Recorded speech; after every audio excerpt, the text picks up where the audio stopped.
Frères et sœurs, bonjour. Nous allons faire un bond vers la fin du livre de Daniel. C'est important, car là-bas encore, il y a un gros coup de poing. Le livre de Daniel est phénoménal. Commençons donc par Daniel 12. Le livre fait 12 chapitres. Allons-y directement au verset 4. Voilà ce qui nous est dit.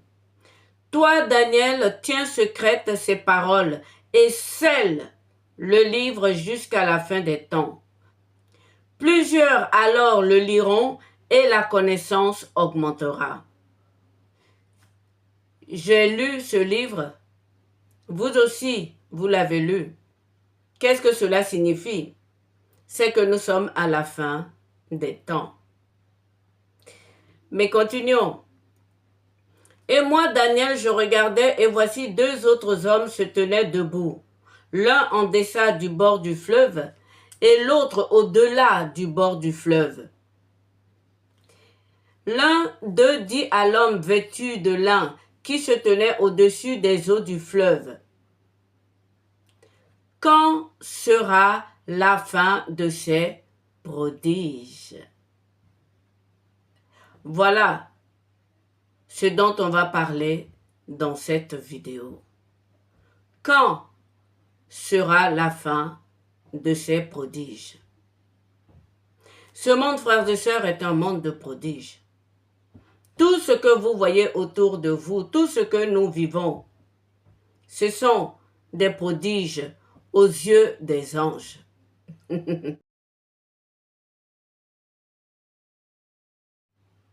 Ce monde, frères et sœurs, est un monde de prodiges. Ce monde est tombé. Voyons maintenant la réponse du second de l'autre côté du fleuve. Verset 7.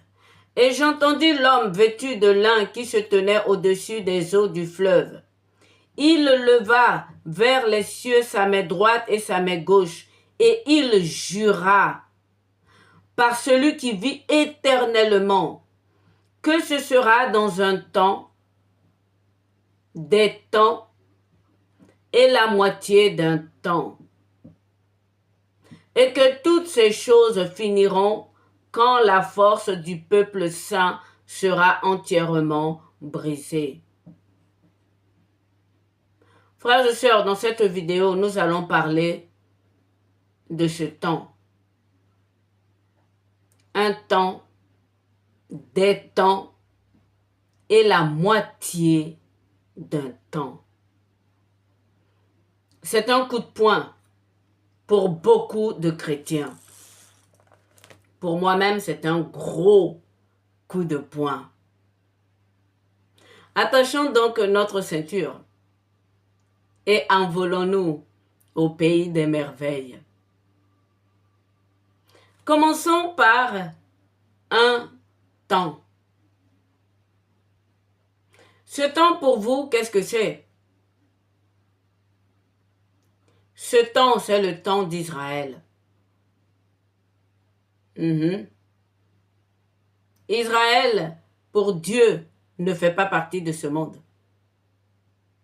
Il sépare le temps d'Israël au temps de la grâce que nous connaissons. Il sépare le temps d'Israël du temps des hommes qui ont vécu sous Babylone. Nous sommes soumis à Babylone et pas Israël. Ce premier temps, ce un temps, c'est le temps d'Israël. C'est un peuple à part. Ça, franchement, j'aimerais que dans toutes mes vidéos, vous puissiez comprendre que ce peuple d'Israël est un peuple à part. Il appartient à Dieu entièrement. Donc ce temps, un temps, commence depuis l'appel d'Abraham jusqu'à la naissance du Christ. Lorsque je dis juste à la naissance du Christ, ce que je veux dire par là, sa naissance, son ministère, sa mort et sa résurrection. c'est-à-dire la destruction du temple de Jérusalem. Je recommence. Un temps, c'est le temps d'Israël, c'est-à-dire le temps de Abraham, jusqu'à la destruction du second temple construit par Cyrus, c'est-à-dire à la fin de la captivité de Daniel. Et ce temple a été détruit après notre Seigneur Jésus-Christ. Puisque après sa crucifixion, sa résurrection et son ascension au ciel, même après la Pentecôte, ce temple a été détruit. Donc le premier temps comprend ce temps-là. Donc de Abraham, de l'appel de Père Abraham, béni soit-il, à la destruction du deuxième temple, par les Romains, si vous voulez. Mais je pense que Dieu est au contrôle.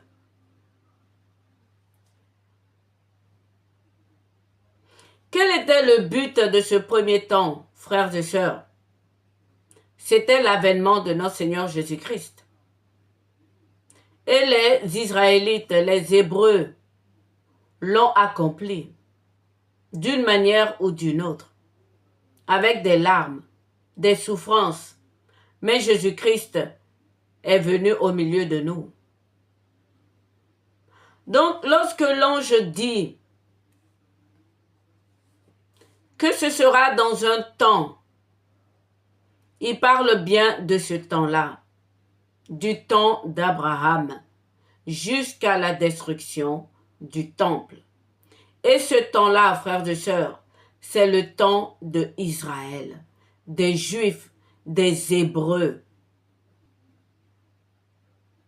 Tous ceux qui ont préparé l'avènement du Christ. Ce temps commence donc avec Abraham, Isaac, Jacob, la captivité ou l'esclavage en Égypte, ensuite l'installation à Canaan, Israël, puis la captivité chez Nabuchodonosor, la construction du deuxième temple par Cyrus et Xerxès, la naissance de notre Seigneur Jésus-Christ, sa mort par crucifixion, sa résurrection, la Pentecôte et la destruction du deuxième temple de Jérusalem. Voilà ce temps-là.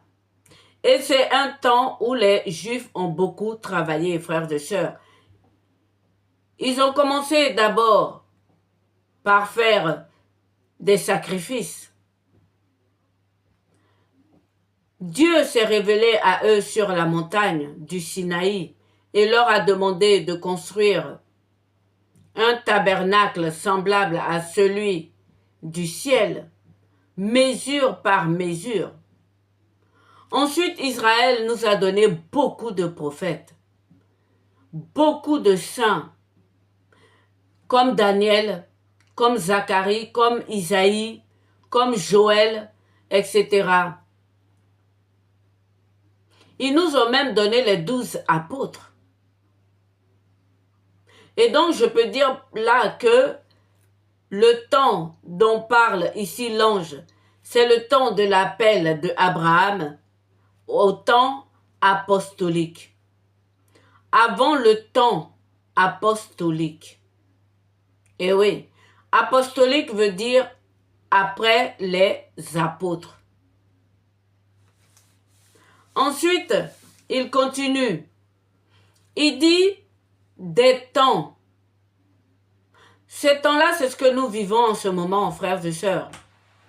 C'est-à-dire les temps de grâce. Après Jésus-Christ de Nazareth, le temps des églises. Je vous ai dit, lorsque la vision de Jean, voyant Jésus-Christ assis au milieu des 7 lampes avec 7 étoiles dans la main, ça signifie les temps. Église veut dire temps. Et nous avons ces 7 temps.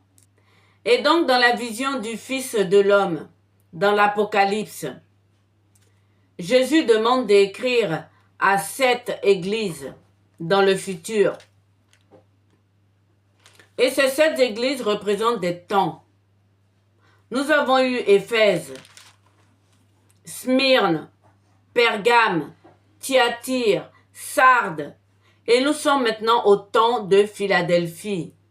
Il reste encore un 7e temps qui est le temps de Laodicée. Donc l'ange disait bien à Daniel, toi ton temps, un temps, va finir lorsque le temple, le 2e temple de Jérusalem sera détruit après l'avènement du Messie.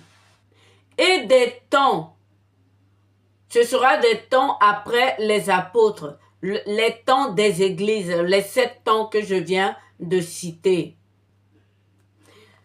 Avant de continuer, l'ange dit ceci à Daniel. Depuis le temps où cessera le sacrifice perpétuel, où sera dressée l'abomination du dévastateur. C'est de ce temps-là, c'est la fin de ce premier temps, de un temps. Il y aura 1290 jours. Lorsque vous prenez ces 1290 jours, que vous les divisez par 365 ou 366, ça fait 3 ans et demi. Ça correspond au ministère de notre Seigneur Jésus-Christ. L'ange ne s'arrête pas là. Au verset 12, il dit « Heureux celui qui attendra et qui arrivera jusqu'à 1335 jours. » Celui qui attendra jusqu'à l'avènement de la Pentecôte. Eh oui. Lorsque vous faites 1335 jours, moins 1290 jours, vous avez sensiblement 45 jours. Et c'est ce qu'ils ont attendu pour la Pentecôte. Et donc l'ange, lorsque l'ange dit « Heureux celui qui attendra et qui arrivera jusqu'à 1335 jours », il était en train de leur dire « Ce temps-là, le un temps finit par une apothéose que nous appelons, nous les chrétiens, la Pentecôte. » Et oui, lorsque les apôtres, avec la Vierge Marie et toutes les femmes qui étaient autour du Seigneur, ont reçu cette promesse, ils l'ont répandue sur les Juifs, sur tout Israël. C'est ce que veut dire cette parole. Heureux celui qui attendra et qui arrivera jusqu'à 1335 jours. Et toi, Daniel, marche vers ta fin. Tu te reposeras et tu seras debout pour ton héritage à la fin des jours. Donc, frères et sœurs, un temps, c'est le temps de l'appel d'Abraham jusqu'à la Pentecôte, jusqu'à la destruction du 2e temple. Ce un temps, c'est le temps d'Israël. Ça ne concerne que le peuple de Dieu.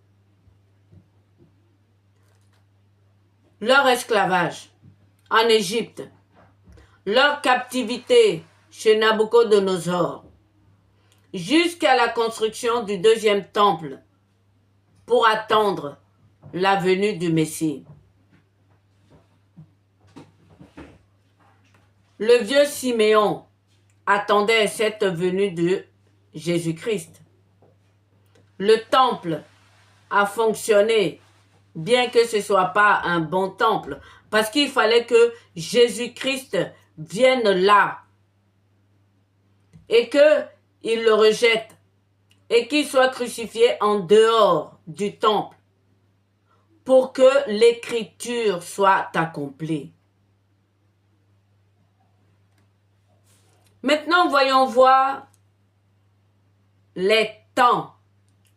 Eh oui, il a juré par Dieu en levant ses deux mains en l'air, au ciel, pour dire que ce sera dans un temps, c'est ce qu'on vient de voir avec les Juifs, des temps, on va s'arrêter là pour l'instant. Les temps, c'est dans l'Apocalypse. C'est les temps de grâce que nous vivons aujourd'hui. L'Église, ça veut dire temps. Donc, dans l'Apocalypse, vous avez les 7 temps que Jésus-Christ nous a obtenus par son sacrifice. Lorsque notre Seigneur Jésus-Christ a été crucifié, lorsqu'il est mort, l'Église a commencé avec les apôtres, après la Pentecôte. Pour moi, ce sont des temps supplémentaires que nous avons. Plus je lis la Bible, plus je vois que Dieu est terrible. Dieu est Dieu. Il fait ce qu'il veut. Mais il aime beaucoup son fils Jésus-Christ de Nazareth. Donc c'est avec Jésus-Christ de Nazareth que nous avons ce temps en plus que l'ange a appelé des temps. Et ce sont ces temps-là qui sont dans l'Apocalypse. Ces temps sont révélés lorsque Jean à Patmos a vu la vision du Fils de l'homme, et nous savons que c'est Jésus-Christ. Et il lui a demandé d'écrire à 7 églises. Et ce sont ces 7 églises-là, le temps que nous vivons aujourd'hui, qui représentent les temps dont parle l'ange à Daniel. Ces églises sont Éphèse, Smyrne, Pergame, Thyatire, Sardes, Philadelphie et Laodicée. Aujourd'hui, nous sommes tous d'accord pour dire que nous sommes au temps de Philadelphie.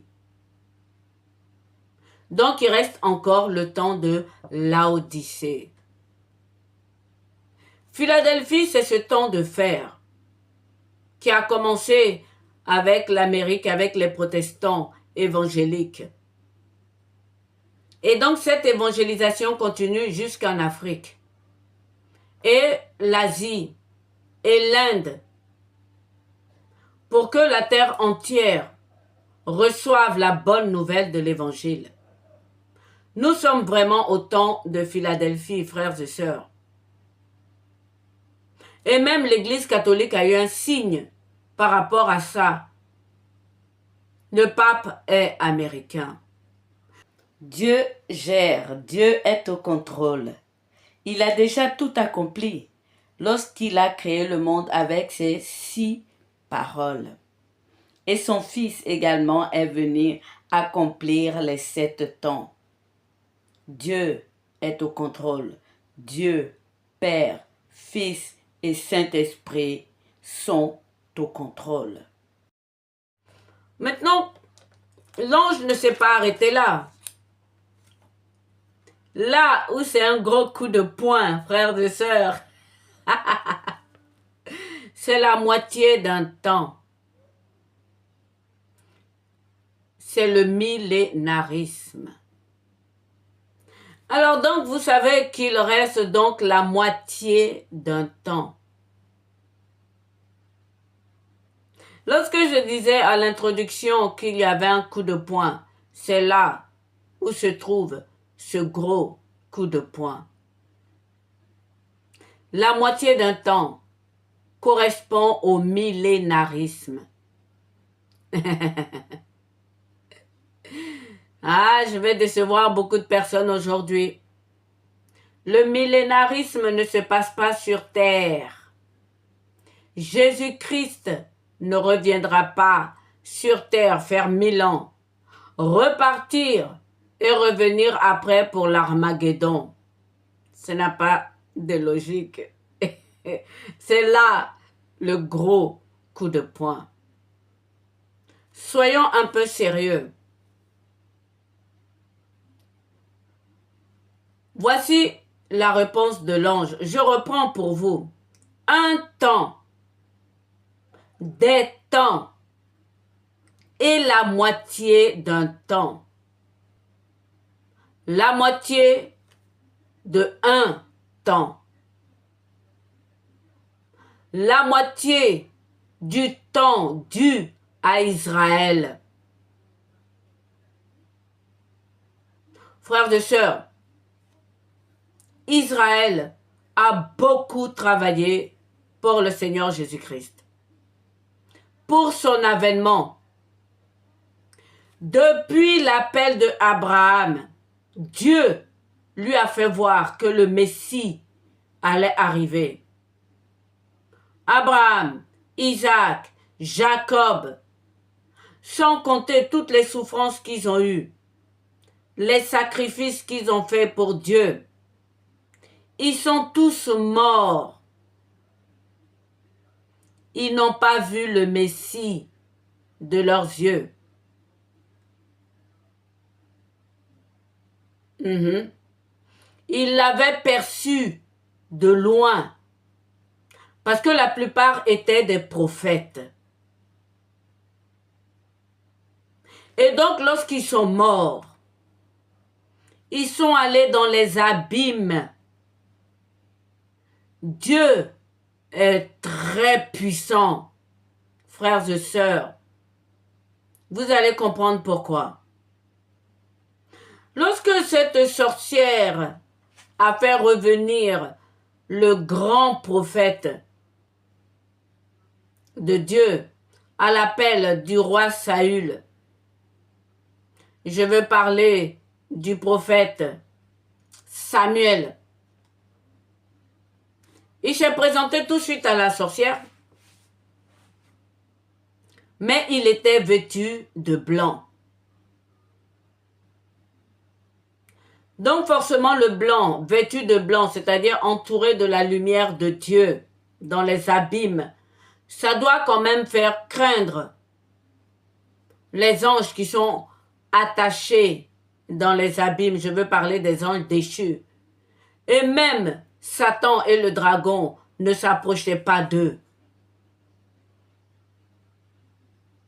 Père Abraham aussi, Jésus-Christ en a parlé. Il était avec Lazare, le pauvre Lazare. Et ils ont vu, quelque part, en train d'avoir soif, un des frères de Lazare. Et il y avait un abîme entre eux. Ils ne pouvaient pas s'approcher. Et l'autre était dans la joie. Les anges sont venus le chercher. Et il était avec Père Abraham. Donc tous ceux-là qui ont servi notre Seigneur Jésus-Christ, Israël, pendant le un temps, attendent de voir le Messie.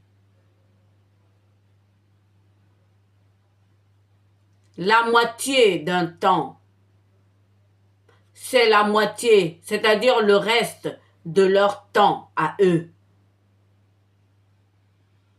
Mais continuons. Il est dit dans la parole que Isaïe, tous les prophètes ont vu le Christ. Mais ils sont morts avant sa venue au milieu de nous. Pas vrai?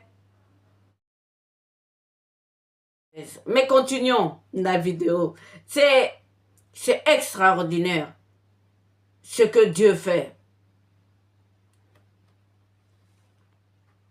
Donc les Hébreux, Israël, qu'il aime tant parce qu'il est fidèle à lui-même, ils n'ont pas connu Jésus-Christ, sauf les 12 apôtres et le dernier temple.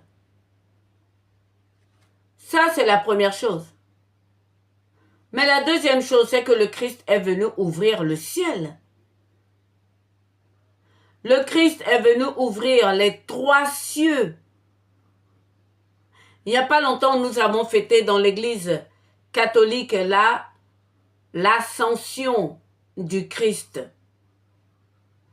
Et oui, ceux-là, lorsqu'ils ont fini leur vie, pour la plupart ont été tués, on le verra tout à l'heure, décapités.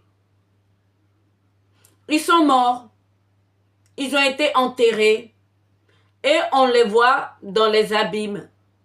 Lorsque le Christ est mort et ressuscité, beaucoup de saints sont sortis de leur tombeau. Tout cela font partie du un temps. Ce que je suis en train de vous dire dans cette vidéo, c'est que la moitié d'un temps, c'est leur règne avec le Christ dans les cieux, dans les 3 cieux. Vous êtes quelques-uns à me suivre. J'espère qu'il n'y a pas de millénaristes au milieu de vous. La plupart pensent que le Christ va venir vivre ici, sur la terre, dans ce monde, pour ces 1000 ans. Voilà pourquoi je dis que c'est un coup de poing. Un gros coup de poing.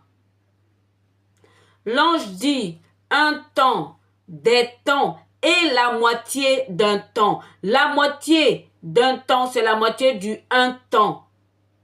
Avant les temps. Mais allons-y dans Apocalypse, vous allez comprendre. C'est extraordinaire. Apocalypse 19. La seconde venue de notre Seigneur Jésus-Christ. Victoire sur la bête et le faux prophète. Des versets 11 à 21, on nous raconte la fin des temps. Le découpage du livre de l'Apocalypse n'est pas à lire directement comme si on lisait un livre. Je vous ai mis au début donc de mes vidéos, je vous le remettrai. Comment est-ce que il faut lire le livre de l'Apocalypse pour comprendre?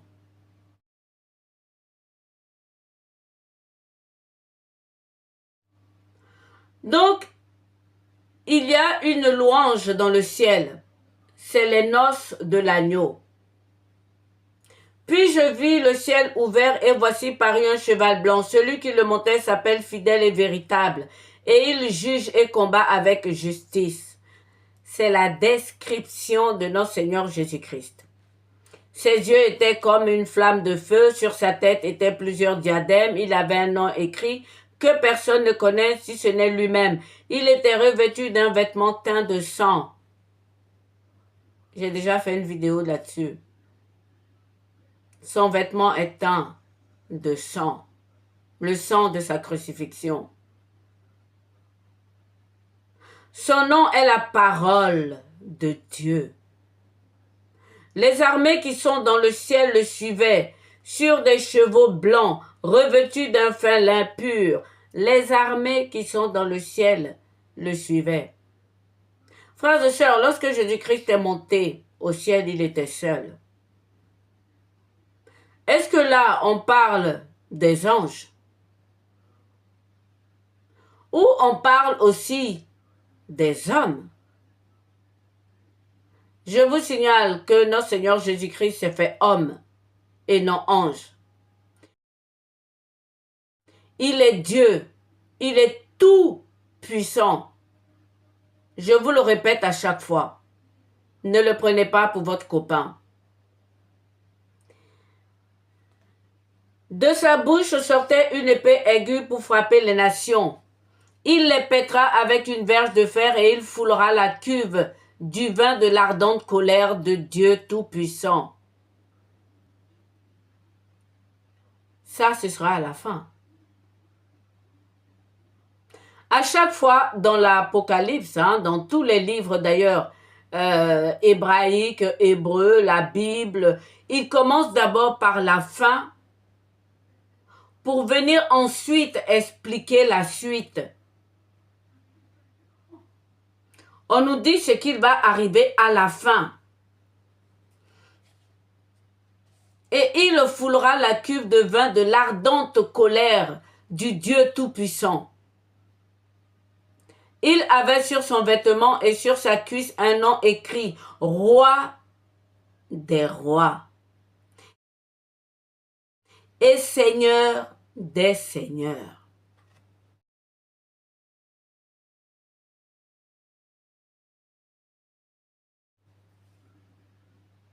Dans le monde, nous avons des rois, c'est-à-dire en dehors d'Israël.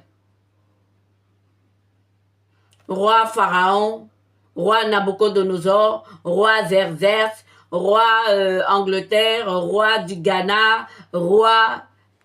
Frères et sœurs, vous le savez, le Christ est venu faire de nous des prêtres, des rois et des prophètes, un peuple saint, une nation sainte. Donc Jésus-Christ est le roi au-dessus de tous les rois. Mais il est également Seigneur au-dessus de tous les seigneurs. Et qui sont ces seigneurs? C'est Daniel, c'est Jean, c'est Pierre, c'est le prophète Samuel, c'est Abraham, la tente d'Abraham dans le ciel. Lorsque vous allez monter, vous allez les appeler des seigneurs. Ils sont seigneurs. Israël a beaucoup souffert. Il y a les 24 anciens autour du trône de Dieu. Ce sont des seigneurs.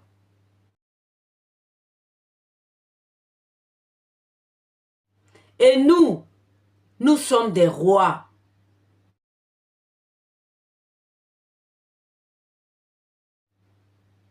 Voilà un peu la hiérarchie que vous devez garder en tête. Israël n'est pas un peuple comme tous les autres. Si vous craignez Dieu, si vous savez que Dieu est tout-puissant et qu'il est terrible, vous allez craindre même Israël. Je veux parler des vrais Hébreux, des vrais, pas ceux que Jésus dit ce sont des faux. Parmi eux, il y a beaucoup de faux qui font aussi de la politique. Mais ceux-là qui sont passés, ceux dont je parle, Abraham, Isaac, Jacob, Samuel, le roi David, Saül, oui, il est au ciel, c'est un seigneur, oui. Daniel, tous les prophètes, Zacharie, Isaïe, Élie qui fait des va-et-vient, Moïse qui fait des va-et-vient. Moïse, c'était Enoch. On le verra après. Et donc, tous ceux-là sont aujourd'hui seigneurs au ciel. Mais lorsqu'ils sont partis, frères et sœurs, Jésus-Christ n'était pas encore monté. Saint Paul nous dit que lorsque notre Seigneur Jésus-Christ est venu dans ce monde, il a lié tous nos adversaires sur la croix.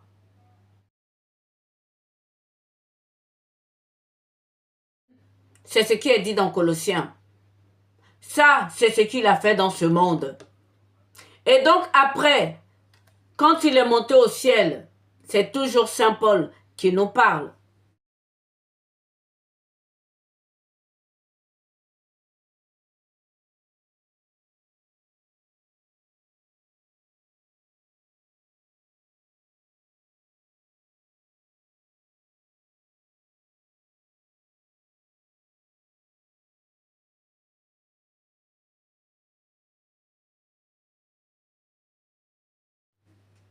Il dira que Dieu lui a donné le pouvoir là-bas au ciel, sur les anges, les autorités, les vertus, et qu'il doit régner jusqu'à mettre la mort sous ses pieds, jusqu'à tuer la mort.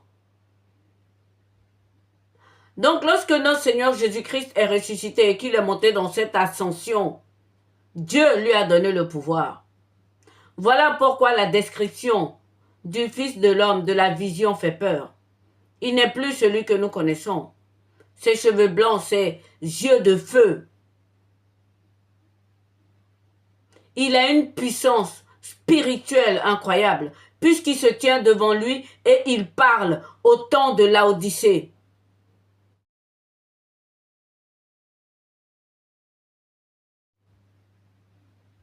Donc notre Seigneur Jésus-Christ a régné aux cieux. Pendant ce temps, dans l'abîme, la tente d'Abraham attendait. Il a réglé les choses aux cieux. Il a mis tout le monde au pas. Les anges qui refusaient de se soumettre, il les a balancés sur la terre. Je vous donne un exemple. Pour moi, les djinns sont des anges déchus. Eh oui. Donc, vous voyez, Jésus-Christ, lorsqu'il est monté au ciel, il fallait d'abord qu'il reçoive la puissance par son Père. Et une fois qu'il a reçu cette puissance, il a mis au pas au ciel les anges et toutes les puissances. Et ensuite, il fallait qu'il s'occupe de la tente d'Abraham. C'est merveilleux. Et c'est ce que nous appelons le millénarisme. Voilà ce qui est dit. Donc on retourne à Apocalypse. Il est dit que Abraham et sa tribu attendent d'aller boire aux eaux de la vie éternelle. Et qui doit les conduire? C'est l'agneau de Dieu. Ce ne sont pas les agneaux qu'ils ont sacrifiés, mais c'est le Christ qui est venu après, plus longtemps après eux, qui en ressuscitant là-bas dans le ciel, après avoir mis au pas le ciel, va maintenant venir chercher la tente d'Abraham qui est dans les abîmes pour les accompagner aux sources de la vie éternelle. C'est ça, la moitié d'un temps. C'est ce que Jésus-Christ est en train de faire pour Israël, au ciel, donc dans les abîmes et dans les cieux. C'est là-bas que se passe le millénarisme. C'est dans Apocalypse 7, les 144 000 et la grande foule venue de la tribulation. Nous sommes dans la grâce. Moi et nous aussi, on connaît des persécutions. Mais la tribulation qu'a connue Israël n'est pas pareille que la tribulation dans les grâces dans lesquelles nous sommes. Les 144 000 sont vraiment 144 000. C'est eux qui seront sur les chevaux avec le Christ. Parce que le Seigneur Jésus-Christ, pendant la moitié d'un temps, leur aura donné le pouvoir. Il les aura revêtus de lin, de fin lin, transformés en puissance et en seigneurie. Ils seront des seigneurs au ciel. Après cela, je vis 4 anges debout aux 4 coins de la terre. Ils retenaient les 4 vents de la terre afin qu'ils ne soufflent point sur la terre ni sur la mer. Et je vis un autre ange qui montait du côté du soleil, levant et qui tenait le sceau du Dieu vivant. Il cria d'une voix forte aux 4 anges qui avaient donné de faire du mal à la terre et à la mer. Il dit, ne faites point de mal à la terre, ni à la mer, ni aux arbres, jusqu'à ce que nous ayons marqué de sceau les serviteurs de notre Dieu.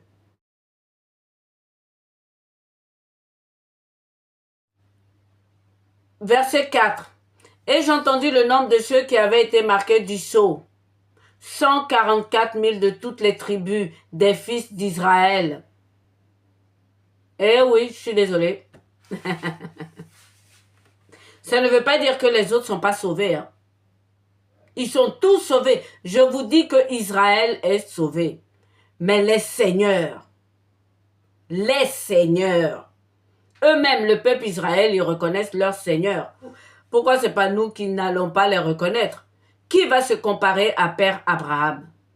Qui se compare d'entre vous à Daniel et même à Jean et même à Pierre? De la tribu de Juda, 12 000 marqués du sceau. Donc chaque tribu, Zabulon, Benjamin, Issachar, Lévi, Siméon, Manassé, Azer, Gad, tous 12 000. 12 000, ce n'est pas un petit chiffre quand même. Et ils seront 144 000. Et Dieu va les couvrir de seigneurie, de puissance comme eux-mêmes. Je continue. Après cela, je regardais et voici il y avait une grande foule que personne ne pouvait compter. Ils se tenaient devant le trône et devant l'agneau revêtus de robes blanches et de palmes dans leurs mains. Et ils criaient d'une voix forte en disant, le salut est à notre Dieu qui est assis sur le trône et à l'agneau. Et tous les anges se tenaient autour du trône des vieillards et des 4 êtres vivants. Ils se prosternèrent sur leur face devant le trône et ils adorèrent Dieu en disant, Amen. La louange, la gloire, la sagesse, l'action de grâce, l'honneur, la puissance et la force sont à notre Dieu au siècle des siècles. Amen. Et l'un des vieillards prit la parole et me dit, ceux qui sont revêtus de robes blanches, qui sont-ils et d'où sont-ils venus? Je lui répondis, mon Seigneur, tu le sais. Mon Seigneur, tu le sais. Ils sont Seigneurs. Et il me dit, ce sont ceux qui viennent de la grande tribulation. Ils ont lavé leurs robes et ils les ont blanchies dans le sang de l'agneau. C'est pour cela qu'ils sont devant le trône de Dieu et le servent jour et nuit dans son temple. Celui qui est assis sur le trône dressera sa tente sur eux. Ils ne seront plus sous la tente d'Abraham. Ils ont quitté les abîmes. Ils sont dans les cieux. C'est magnifique. Ils n'auront plus faim, ils n'auront plus soif. Le soleil ni aucune chaleur ne les frappera. Car l'agneau qui est au milieu du trône les paîtra et les conduira aux sources des eaux de la vie. Et Dieu essuiera toute larme de leurs yeux.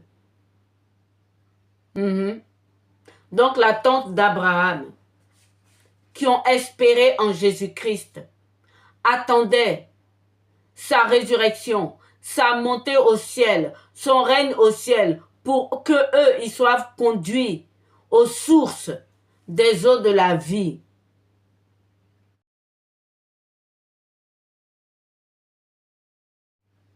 Et que Dieu essuie toute larme de leurs yeux.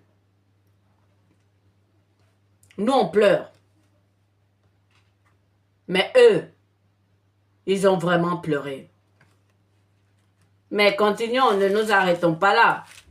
Parce que jusqu'à présent, les millénaristes ne sont pas convaincus. Je n'ai pas encore envoyé le coup de poing. Apocalypse 20. Puis je vis descendre du ciel un ange qui avait la clé de l'abîme et une grande chaîne dans sa main. Il saisit le dragon, le serpent ancien, qui est le diable et Satan. Il le lia pour 1000 ans. Ok? Il le jeta dans l'abîme, fermant et scellant l'entrée au-dessus. Ok? Il le jeta dans l'abîme, enchaîné dans l'abîme. Ce n'est pas sur terre, dans l'abîme. Pour quelle raison? Afin qu'il ne séduise plus les nations jusqu'à ce que les 1000 ans soient accomplis. Après cela, il faut qu'il soit délié pour un peu de temps. Après les 1000 ans, il va être délié pour venir dans les temps que nous connaissons. Et je vis des trônes. Verset 4. Et à ceux qui s'y assirent furent donnés le pouvoir de juger. Et je vis les âmes de ceux qui avaient été décapités à cause du témoignage de Jésus et à cause de la parole de Dieu, et de ceux qui n'avaient pas adoré la bête ni son image.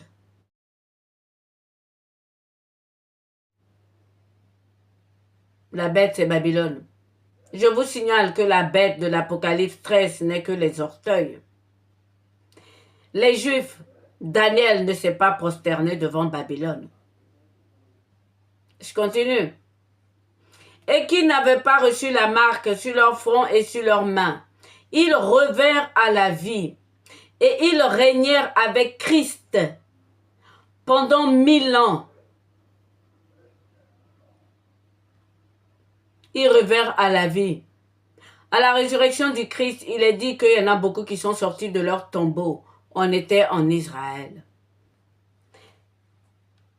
Ils revinrent à la vie et ils régnèrent avec Christ pendant 1000 ans. Là, en ce moment-là, ils sont en train de régner avec Christ. Abraham, Isaac, Jacob, leurs épouses, Daniel, etc. Les autres morts ne revinrent point à la vie jusqu'à ce que les 1000 ans soient accomplis. C'est-à-dire nous autres là qui avons... C'est extraordinaire, frères et sœurs. Dieu connaît les siens. Dieu connaît les siens. Les autres morts ne revinrent point à la vie. C'est-à-dire les morts de Nabucodonosor, les morts dans la traversée de la mer Rouge avec Pharaon, les autres morts. C'est-à-dire que tous les autres en dehors d'Israël. Et vous voyez bien que ça signifie qu'on parle d'Israël. Les autres morts ne revinrent point à la vie jusqu'à ce que les 1000 ans soient accomplis. Jésus-Christ va prendre 1000 ans pour s'occuper de la tente d'Abraham, pour faire d'eux des seigneurs. C'est la première résurrection. Donc, lorsque la sorcière a appelé Samuel pour le roi Saül, Samuel n'avait pas encore ressuscité, puisqu'il n'avait pas encore vu le Messie.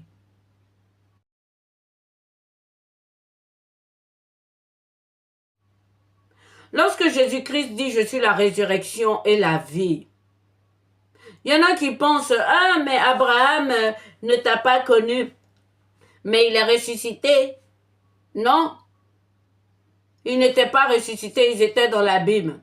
Et Dieu les protégeait par la lumière qui les enveloppait. Dieu est au contrôle de Satan et du dragon. Satan et le dragon ne touchent pas les saints de Dieu à cause de la lumière qui les entoure. Donc leur vraie résurrection là, c'est maintenant pendant les 1000 ans. Donc ce n'est pas sur la terre. Je suis désolée. C'est un gros coup de poing.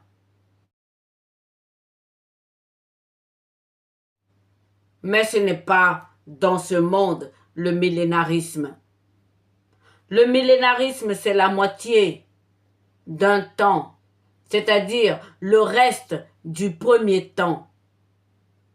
Et ce temps-là saute tous les autres temps.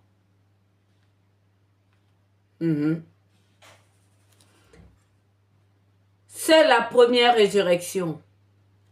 Heureux et saints ceux qui ont part à la première résurrection. La seconde mort n'a point de pouvoir sur eux, mais ils seront sacrificateurs de Dieu et de Christ et ils régneront avec lui pendant 1000 ans. La seconde mort. Vous savez que vous et moi, la seconde mort nous guette. Nous allons mourir cette première mort et il y aura le jugement et d'autres risques d'aller dans la seconde mort. C'est pour ça que nous faisons des vidéos. Donc la seconde mort, Israël ne connaît pas. Ben non, parce qu'il règne avec Dieu pendant 1000 ans. Il les a accompagnés aux sources de la vie éternelle, pour boire à l'eau de la vie éternelle. Et Dieu a essuyé toutes larmes de leurs yeux. Ils ne mourront plus, frères et sœurs. Là, nous parlons vraiment d'Israël. Frères et sœurs, likez la vidéo. Likez-la et partagez massivement. Je continue. Quand les 1000 ans seront accomplis, Satan sera relâché de sa prison et il sortira pour séduire les nations qui sont aux quatre coins de la terre, Gog et Magog, afin de les rassembler pour la guerre. Donc, une fois que Christ aura extirpé, rendu puissant, tous les Israélites, tous les Hébreux, tout Israël, depuis Abraham jusqu'à la destruction du second temple, ceux qui l'ont attendu, ceux qui ont travaillé à son avènement sans le voir de leurs yeux, c'est ceux-là qui va relever dans le temps millénariste. Et ce temps, ce millénaire, c'est la moitié donc du premier temps, puisque eux, ils n'ont pas vu le Christ. C'est génial, j'adore. Un temps, des temps et la moitié d'un temps. Recommence. Un temps, des temps et la moitié d'un temps. Cette moitié-là, c'est la moitié de ce temps-là. C'était pour les Juifs, pour accompagner les Juifs à la source de l'eau vive, où ils devront boire et vivre éternellement. Donc, après le millénarisme, donc dans le ciel là-bas, avec nos pères Abraham, les seigneurs. Ça fait plusieurs vidéos que je vous dis qui sont maintenant des seigneurs. Et nous, qui sommes sous Babylone, nous sommes des rois. Ce n'est pas pareil. Donc, les seigneurs, c'est-à-dire la tante d'Abraham, ils ne mourront plus jamais. La seconde mort n'a aucun pouvoir sur eux. Et donc, verset 7, quand les 1000 ans seront accomplis, ben Satan sera relâché pour venir faire ce qu'il a à faire, le pied de la statue, jusqu'à la fin du monde. Ils montèrent à la surface de la terre, ils investirent le camp des saints et la ville bien-aimée. Mais un feu descendit du ciel et les dévora, et le diable qui les séduisait fut jeté dans le temps de feu et de soufre, où sont la bête et le faux prophète. Ils seront tourmentés jour et nuit au siècle des siècles. Et après, il y aura le jugement dernier, c'est-à-dire nous, notre jugement.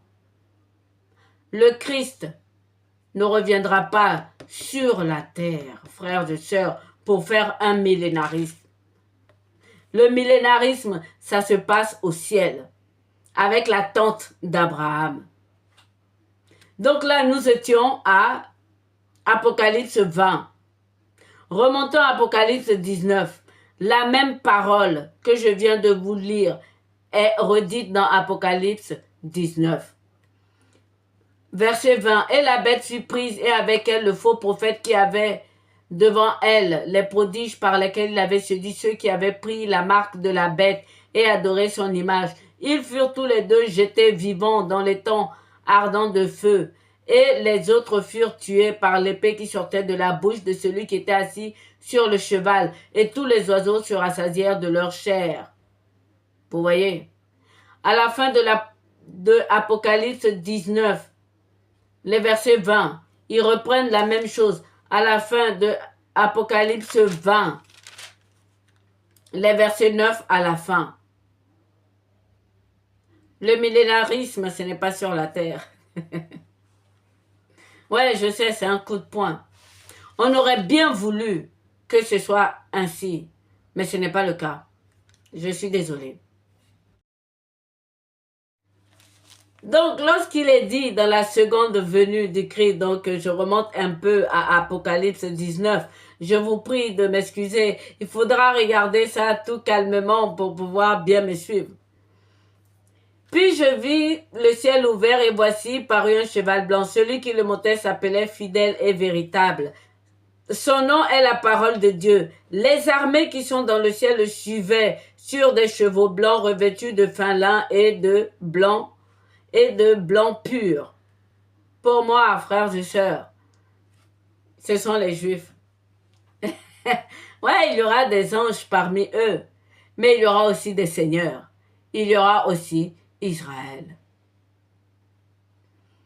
Les 144 000 peut-être. Pourquoi pas?